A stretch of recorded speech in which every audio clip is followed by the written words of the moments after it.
Hello, good morning to all of you. कैसे हैं आप लोग? आई होप अच्छे होंगे, स्वस्थ होंगे, मस्त होंगे और आप लोगों की पढ़ाई भी अच्छे से चल रही होगी। जैसा कि आपको पता है, पिछले वीडियो में हम लोगों ने डिस्कस करके छोड़ दिया था। एक्सरसाइज हम लोगों ने 4.5 के कुछ क्वेश्चंस को देख लिया था, ठीक है। अब उसी के आगे हम उसी से रिलेटेड, उससे बेस्ड, उसी के आगे जस्ट हम उस कॉन्सेप्ट को डिस्कस करेंगे, उसके कॉन्सेप्ट को, और उसके कुछ क्वेश्चंस को भी देखेंगे, ठीक है। तो बेसिकली इसमें हमको बेसिकली वही पढ़ना है जो आप क्लास 10 में पढ़े हैं। क्लास 10 में जो हम रैखिक समीकरण हुआ करते थे, उनको हल करने के कई तरीके सीखे हैं, ठीक है। अब उन्हीं समीकरणों को, वैसे ही समीकरण रहेंगे, अब उनको हम हल करना सीखेंगे किस मेथड से? आव्यूह विधि से, मतलब डिटर्मिनेंट मेथड से। समझ में ना? डिटर्मिनेंट का इस्तेमाल करके, सारणी का इस्तेमाल करके हम आव्यूह विधि का प्रयोग करके समीकरणों को हल करना सीखेंगे, रैखिक समीकरणों को, ठीक है। तो हल करने से पहले हम उसके कॉन्सेप्ट को समझ लेते हैं, कैसे हम उसको मान को निकालेंगे, कैसे हल करेंगे, ठीक है। तो चलिए आज का सेशन हम शुरू करते हैं। मैं संजय आप सभी का स्वागत करता हूँ द ASK लर्निंग में, जहाँ पर हम पढ़ते हैं यूपी बोर्ड्स के लिए मैथ साइंस, ठीक है। चलिए आइए शुरू करते हैं।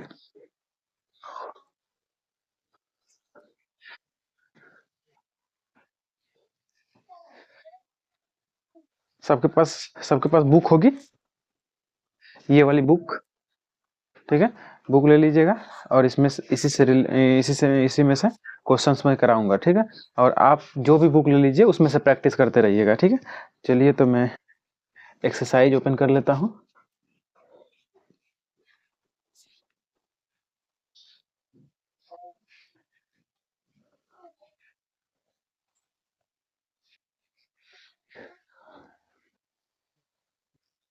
चलिए,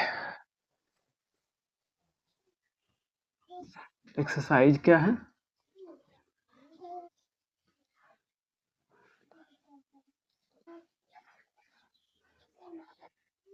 4.6, ठीक है। चलिए, तो इसको एक्सरसाइज को समझने से पहले हम क्या करेंगे, इसके कॉन्सेप्ट को समझ लेते हैं। कॉन्सेप्ट क्या है, मतलब कैसे हम रैखिक समीकरण का हल निकालेंगे, ठीक है। आइए जरा संगत निकाय, एक पहली हेडिंग हो जाएगी आपकी संगत निकाय। संगत निकाय,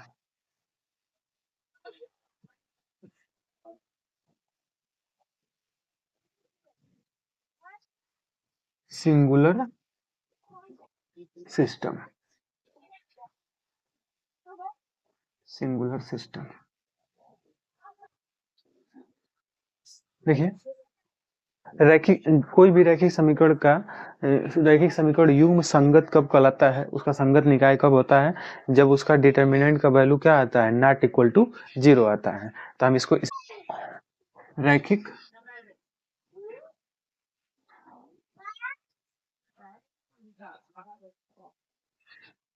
रैखिक समीकरण निकाय संगत कहलाता है यदि a determinant of a does not equal to 0 हो, ठीक है। ये निकाय संगत कहलाता है जब क्या हो, जो जो भी आपका व्यू दिया रहेगा उसका हम डिटर्मिनेंट निकालेंगे, मान निकालेंगे, तो उसका नॉट इक्वल टू 0 आना चाहिए, मतलब 0 नहीं आना चाहिए। 0 के अलावा कोई भी है, माइनस में प्लस में, उससे हमको मतलब नहीं है, लेकिन हाँ 0 नहीं आना चाहिए। अगर 0 आ जाएगा तो हम क्या करेंगे, संगत निकाय नहीं होगा, मतलब उसका हल नहीं होगा। यदि संगत हो जाएगा तो इसके हल क्या होंगे, होंगे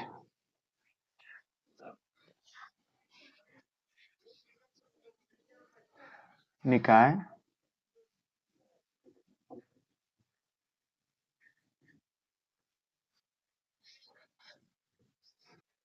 संगत होने पर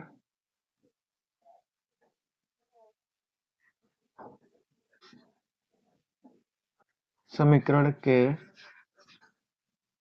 हल का अस्तित्व होगा, हल का अस्तित्व होगा, ठीक है। अगर आया तभी उसका हल निश्चित होगा, मतलब उसके हल मिलेंगे, जो भी एक XYZ का मान मिलेगा, ठीक है। अगर 0 नहीं आएगा तो नहीं होगा। तो हम दूसरा वाला लिख देते हैं असंगत, असंगत निकाय।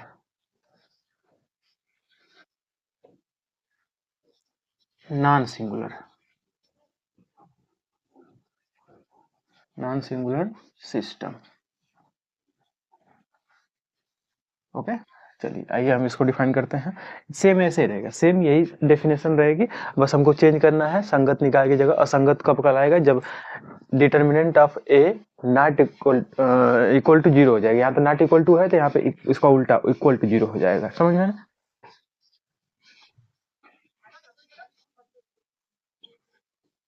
रैखिक समीकरण, समीकरणों का युग्म असंगत कहलाता है यदि determinant of A equal to zero हो। ठीक है,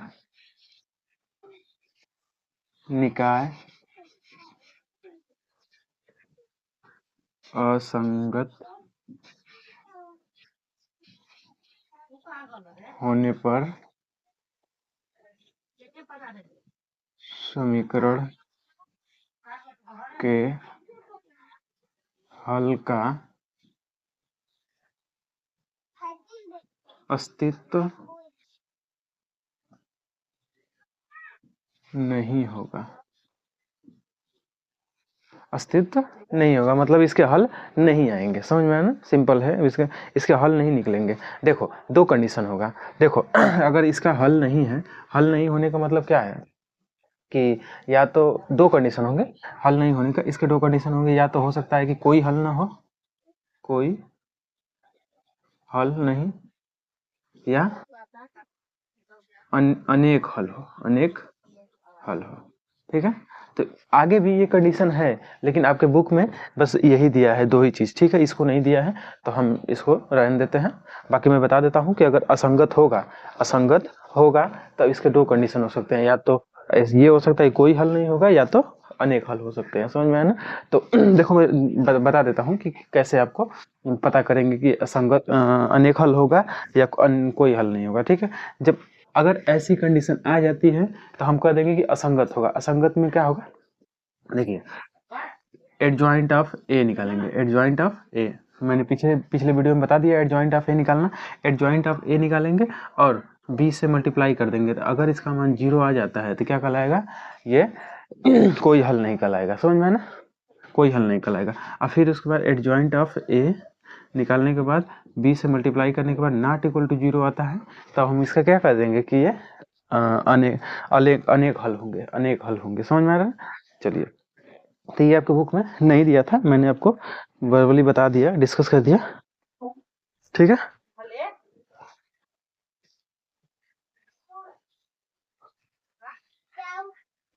चलिए आइए जरा, तो ये याद रख लेंगे, इसको आप स्क्रीनशॉट कर लीजिए। अब हम सवाल बनाना सीखेंगे। ठीक है, चलिए नोट कीजिए।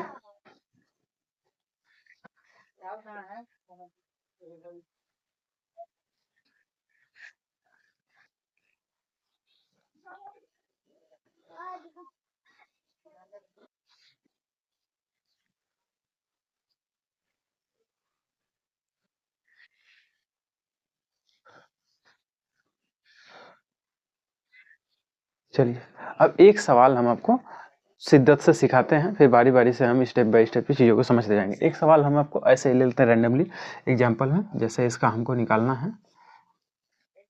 देखते हैं कि कौन सा निकाय है, संगत है कि असंगत है। देखो कैसे चेक करेंगे, कोई ऐसे दिया रहेगा कुछ इस तरीके से, 2x + 3y = 5,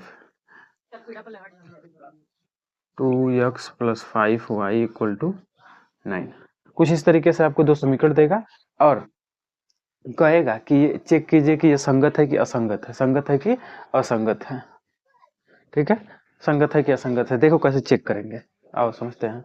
ऐसे चेक करेंगे कि यहाँ से देखो जो यक्स के कोफिशिएंट है उसको a बराबर लेंगे, यक्स वाई के जितने वेरिएबल है ना, वेरिएबल इसमें कौन से हैं, मतलब जो चर हैं वो कौन है, यक्स और वाई है, ठीक है। इनके जो कोफिशिएंट होंगे हम उसको ए के या बी मिलेंगे ना, ए बराबर लिखेंगे, ठीक है। तो इसके कोफिशिएंट 2 हो गया, इसका 3 हो गया, इसका 2 हो जाएगा, इसका 5 हो जाएगा, ठीक है। ए में लिखेंगे। और जो बी होगा, बी को कौन लेंगे, जो कांस्टेंट वैल्यू है, जो इसके बराबर में जो दिया गया है वो क्या है, कांस्टेंट, जिसके साथ कोई चर नहीं है उसे हम कांस्टेंट कहेंगे, तो वो 5 लेंगे, इसमें 5 और 9। चलो अब यक्स वाला जो यक्स यक्स बराबर कौन लेंगे, जो इसमें चर है, कई चर हैं जी, यक्स और वाई है, यक्स और वाई है, इनको इस तरीके से लिखेंगे, इस तरीके से हम ध्यान रखेंगे। हम निकालना सीख रहे हैं यक्स और वाई का मान किस विधि से, इस विधि से, समझ में ना। चलो तो हम सबसे पहले चेक करेंगे कि क्या हम इसका हल निकाल सकते हैं। हल निकालने के लिए हमको क्या चेक करना पड़ेगा, पहले तो डिटर्मिनेंट ऑफ ए चेक करना, डिटर्मिनेंट ऑफ ए चेक करेंगे। अगर मान लो सपोज डेट इसका मान 0 आ जाता है तो इसका तो कोई हल नहीं होगा, असंगत हो जाएगा, तो हम इसको हल ही नहीं करेंगे, समझ में आया ना। अगर असंगत हो जाएगा, कोई हल नहीं होगा तो हम हल नहीं करेंगे, ठीक है। अगर संगत रहेगा तो हम क्या करेंगे, इसका हल निकालेंगे, ठीक है। चलिए आइए देखते हैं तो डिटर्मिनेंट ऑफ ए का मान कैसे निकालते हैं हम। तो देखो जो मान लेते हैं, जैसे 2 हम लिए, यहाँ पे 2/2 ऑर्डर का मैट्रिक्स है तो क्रॉस मल्टीप्लाई कर लो, हो जाएगा, तो 10 हो जाएगा, 5 2 जा 10 माइनस 6 3 जा 2 3 जा 6, मतलब हो जाएगा आपका 4। देखो तो A determinant of A not equal to क्या है, 0 है ना। तो इसके क्या, ये क्या है, संगत है, क्या संगत है, संगत है, क्या है, संगत निकाय, संगत है, संगत है। अगर संगत होगा तो हम क्या करेंगे, इसका हल होगा, इसका हल अस्तित्व में होगा, समीकरण का हल अस्तित्व में होगा कि नहीं, अस्तित्व होला होगा, मतलब इसके हल आ सकते हैं। निकालिए जरा, तो अब निकालते हैं इसका हल। देखो निकालने के लिए बेसिकली हम लोग क्या करते हैं, एक फार्मूला है, हम लिखेंगे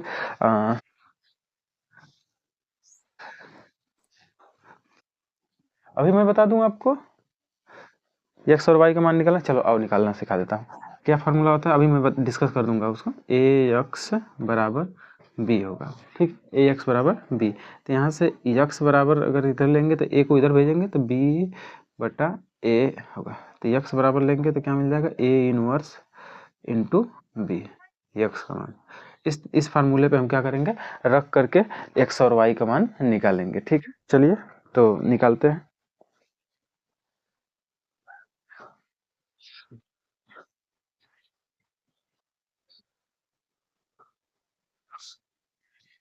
चलो आगे उसको डिस्कस कर लेंगे, फिलहाल तो संगत और असंगत समझ में आया। चलिए हम एक और समीकरण, एक और एग्जांपल लेते हैं। ये फर्स्ट नंबर था, एक सेकंड नंबर था, ले लेते हैं, ठीक है।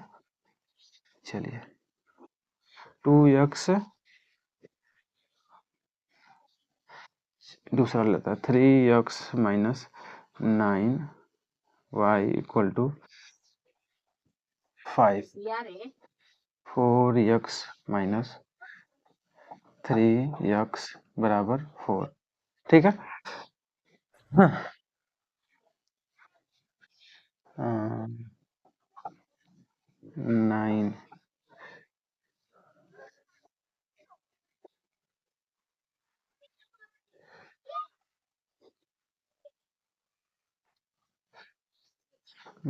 2 कर लेता हूँ, यहाँ पे 3 कर लेता हूँ, ओके। चलो तो यहाँ पे हम निकालो तो ए बराबर क्या आ जाएगा, ए बराबर बताओ क्या होगा, जो इसके गुणांक होंगे मतलब 3 होगा, इसका गुणांक -9 होगा, इसका गुणांक क्या हो जाएगा 2, इसका -3, ठीक है। अब कुछ ये सब लिखने की भी जरूरत नहीं है, संगत और असंगत में, संगत और असंगत में ये सब लिखने की जरूरत नहीं है। चलो अब देखो तो कैसे करेंगे, ए इनवर्स, अरे क्या बोलते हैं, डिटर्मिनेंट ऑफ ए मतलब संगत निकालना है कि असंगत है कि संगत है, संगत है कि असंगत है, तो चेक करने के लिए क्या करते हैं हम, क्रॉस मल्टीप्लाई कर देंगे एक दूसरे में, क्रॉस मल्टीप्लाई करो तो -9, माइनस रहता है प्लस हो जाएगा, ये माइनस माइनस 18, तो ओवरऑल क्या मिल जाएगा 9। देखो जरा तो नॉट इक्वल टू 0 है ना, not equal to, not equal to 0 हो जाता है तो क्या हो जाता है, संगत हो जाता है, संगत। ऐसे ही आपको चेक करना है, सिर्फ चेक करना है, समझ में। ये तो हम समझा दिए आपको, संगत और असंगत, जब संगत होगा तभी हम उसका हल निकाल सकते हैं, असंगत होगा तो हल नहीं निकालेंगे, ओके। इतनी बात आपको समझ में आ गई, ये क्लियरली है। चलिए अब हम समझते हैं, अब समीकरणों के मान निकालना सीखते हैं, ठीक है, नोट कर लीजिए, सीखते हैं।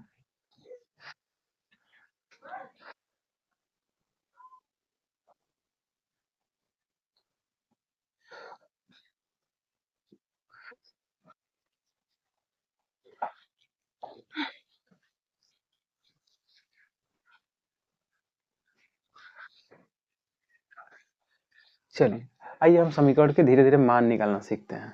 चलो एक समीकरण हम लेते हैं एग्जाम्पल में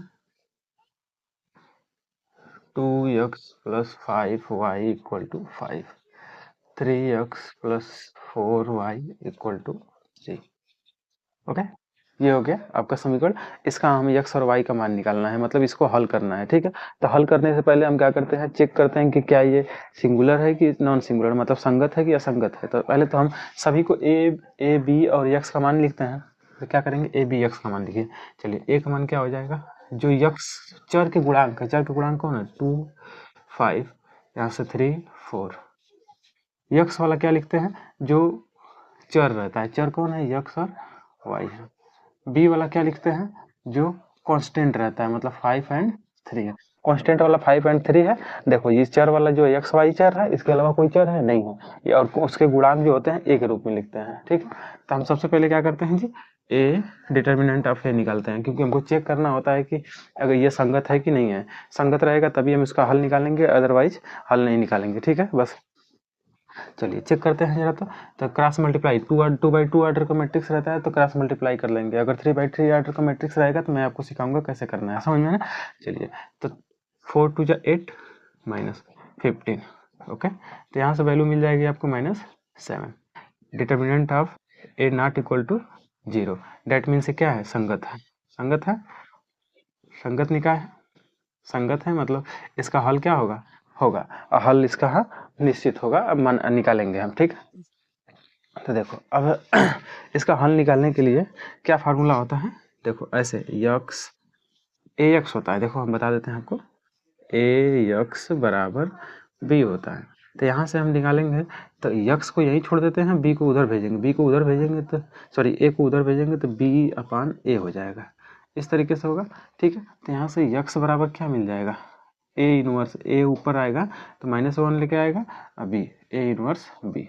इस फार्मूले का इस्तेमाल करके हम लोग समीकरणों को हल करेंगे। देखो हमको यक्स का तो वैल्यू पता है, बी का भी मान पता है, लेकिन ए इनवर्स हमको कहीं नहीं दिख रहा है। तो सबसे पहले हम क्या करेंगे, ए इनवर्स का मान निकालेंगे। ए इनवर्स मतलब इसका हम क्या करेंगे, परिवर्त निकाल, सॉरी क्या बोलते हैं, व्युत्क्रमणी आप भी निकालेंगे। ठीक है, व्युत्क्रम निकालेंगे, क्या करेंगे, व्युत्क्रम निकालेंगे, सॉरी माफ कीजिएगा, व्युत्क्रम निकालेंगे। ठीक है, व्युत्क्रम। तो व्युत्क्रम निकालने के लिए मैंने आपको बताया है क्या होता है। देखिए ए इनवर्स निकालने के लिए पिछली वीडियो में मैंने आपको अच्छी तरीके से सिखाया और बहुत सारी सवालें भी कराई हैं। ठीक है, तो आप जा करके उसको देख सकते हैं, रिपीट कर सकते हैं, चीज़ों को मेमोराइज कर सकते हैं। ठीक है, तो एडजॉइंट निकालते हैं। एडजॉइंट ऑफ ए मतलब एडजॉइंट ऑफ ए मतलब उसका परिवर्त का कोफैक्टर का परिवर्त निकालते हैं। ठीक है, सहखंडज निकालते हैं, सीधी सी बात समझिए, सहखंडज निकालते हैं कोफैक्टर। चलिए, और डिटर्मिनेंट ऑफ ए, ये होता है फार्मूला। तो हमको डिटर्मिनेंट ऑफ ए तो पता है, लेकिन एडजॉइंट ऑफ ए नहीं पता है। निकालते हैं एडजॉइंट ऑफ ए, कैसे निकालते हैं, देखिए A D J, adjoint of A, इसको शॉर्ट फॉर्म में लिखते हैं एडजॉइंट ऑफ ए, ऐसे। चलो तो कैसे निकालेंगे, एडजॉइंट ऑफ ए का मान, जो भी आपका आव्यूह दिया रहेगा उसके कोफैक्टर का आव्यूह का परिवर्त, कोफैक्टर के आव्यूह का परिवर्त। तो कोफैक्टर इसका क्या होगा, देखिए जरा, तो ए11 वाला हम ले रहे हैं, तो इसके सीधा में और इस हॉरिजेंटल में और वर्टिकल में, दोनों में छोड़ देंगे। देखो ऐसे ऐसे ऐसे छोड़ देंगे, और बताओ कौन बच रहा है, ये बच रहा है 4 बच रहा है। क्योंकि आप ये भी जानते हैं, साइन भी जानते हैं, इसका प्लस होता है माइनस होता है, प्लस होता है minus, minus plus minus, plus minus plus, इस तरीके से आपका साइन होता है। तो पहला वाला देख रहे हैं प्लस है, पहला वाला प्लस, और इसको ऊपर से छोड़ देंगे, इधर से ही छोड़ देंगे, तो क्या बचेगा, 4 बचेगा प्लस। A12 निकालो, पिछले वीडियो में मैंने आपको निकालना सिखा दिया है कोफैक्टर, तो जाकर के देख लीजिएगा। ठीक है, दूसरा वाला देखो तो माइनस होता है, तो माइनस हम पहले लगा दिए। और फिर देखो अब कौन कौन छोड़ेंगे, कौन सा 5 है ना ये वाला, तो इसके सीधा में ये, इसके सीधा में ये, तो ये वाला बच जाएगा, मतलब -3 हो जाएगा। ठीक है, A21 ये वाला देखो, तो ये वाला इधर से ये लाइन छोड़ेंगे, इधर छोड़ेंगे, तो 5 बच जाएगा, तो माइनस ये ऑलरेडी होता है, -5 हो जाएगा।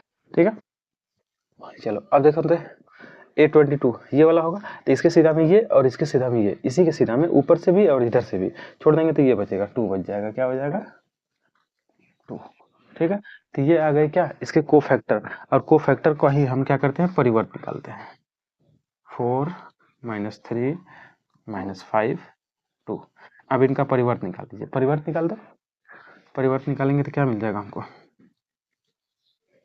मिल जाएगा 4 - 3, मतलब परिवर्त में क्या करते हैं, रो को कॉलम में, कॉलम को रो में बदल देते हैं, ठीक है।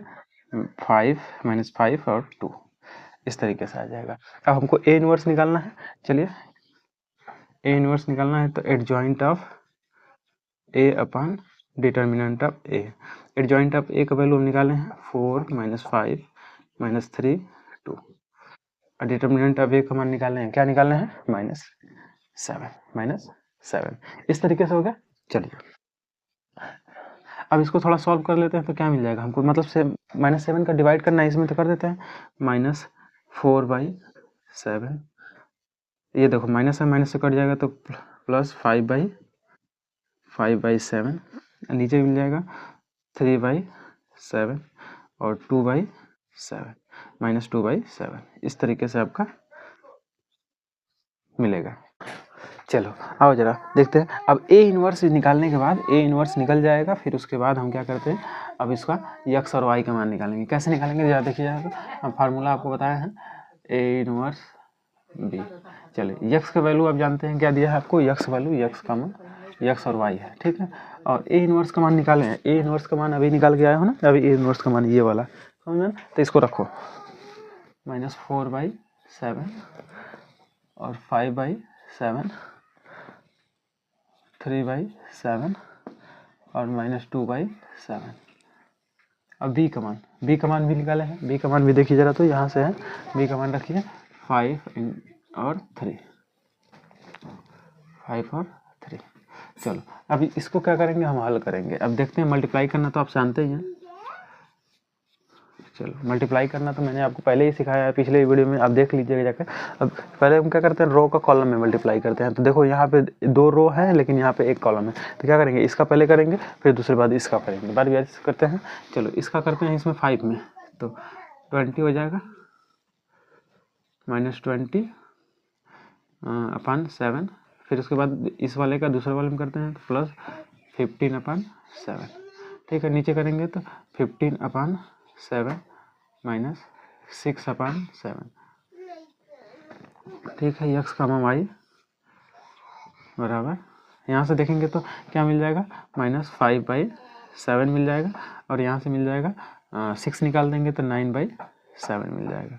ओके चलो यक्स और वाई का, तो जो ऊपर वाला दिखा रहा है यक्स का मान है, और वो नीचे वाला क्या दिखा रहा है, वाई का मान दिखा रहा है। चलिए यक्स बराबर क्या मिल जाएगा आपको, -5/7। ओके, तो वाई बराबर क्या मिल जाएगा हमको, 9/7। चलो ये मिल जाएगा आपको यक्स और वाई का मान। बात समझ आ रही है, नोट कर लीजिए बारी बारी से चीज़ों को, 1-2 बार और सवाल को लगा कर देखिएगा, बस आराम से आ जाएगा, समझ में आना, कोई दिक्कत नहीं होगी। तो देखो बेसिकली हमको क्या करना है, सबसे पहले जब भी हमको संगत, सबसे पहले हमको ऐसा समीकरण दिया रहेगा, ऐसा समीकरण दिया रहेगा, फिर उसके बाद हम क्या करते हैं, उसका ए का मान निकालेंगे। ए का मान जो उसका जो होगा ना, क्या बोलते हैं उसको, जो कोफिशिएंट होंगे उसका क्या निकालेंगे, ए बराबर निकालेंगे। ए बराबर दिया रहेगा, फिर उसके बाद यक्स का मान जो होगा, जो जितने चर होंगे उसमें उसको यक्स लिखेंगे, तो बात समझ में आ रही है। फिर उसके बाद जितने वेरिएबल होंगे, सॉरी जो कांस्टेंट होंगे उसको बी के रूप में लिखेंगे, कांस्टेंट वाले को बी में लिखेंगे। बी का 3 अवयव हम बनाएंगे, यहीं से समीकरण को देख करके हमें 3 अवयव बनाएंगे। फिर उसके बाद हम निकालेंगे उसके, अब चेक करना होगा ना, चेक करना होगा कि हम ये संगत है क्या संगत है, मतलब हल किया जा सकता है कि नहीं, इसके हल अस्तित्व में है कि नहीं, ठीक है। तो हल अस्तित्व में चेक करने के लिए हम क्या करते हैं, डिटरमिनेंट ऑफ ए निकालते हैं। डिटरमिनेंट ऑफ ए क्या होता है कि, तो अगर मान लो सपोजेड अगर उसका मान 0 आ जाता है तो क्या आ जाएंगे, असंगत हो जाएगा। नॉट 0 आ जाता है मतलब असंगत नहीं होगा, मतलब संगत होगा, संगत हो जाएगा तभी उसका हम हल निकाल सकते हैं, अदरवाइज हल नहीं निकालेंगे, ठीक है। तो हम क्या करते हैं, निकालने के लिए हमको ए इनवर्स चाहिए, क्योंकि फार्मूला हमारा ये होता है, देखो फार्मूला ये है। तो हमको यहाँ से ए इनवर्स चाहिए, तो ए इनवर्स तो नहीं पता हमको, लेकिन ए इनवर्स तो निकालना हम सीखे हैं ना, पीछे हम वीडियो में सीखे हैं।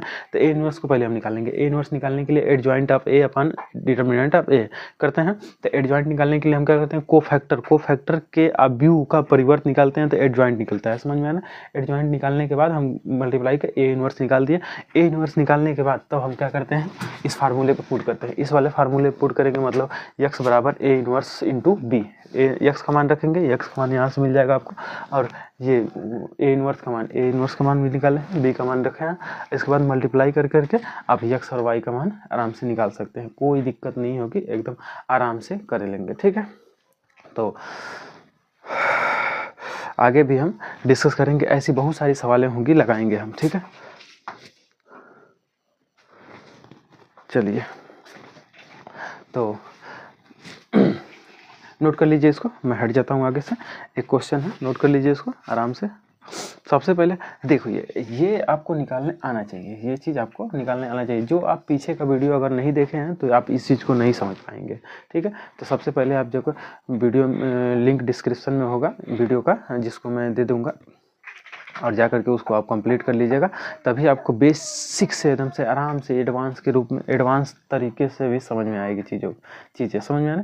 चलिए नोट कर लीजिए। तो आज के सेशन में हम इतना ही रहने देंगे, अब सीखेंगे अगले वीडियो में एक्सरसाइज को लगाना। ठीक है, तो चलिए हम मिलेंगे अगले वीडियो में, तब तक के लिए बाय बाय, नमस्कार। हंसते रहिए, मुस्कुराते रहिए और ज़िंदगी का आनंद लीजिए। ठीक है, टेंशन नहीं लेना है। ठीक है, हंसते रहना हमेशा।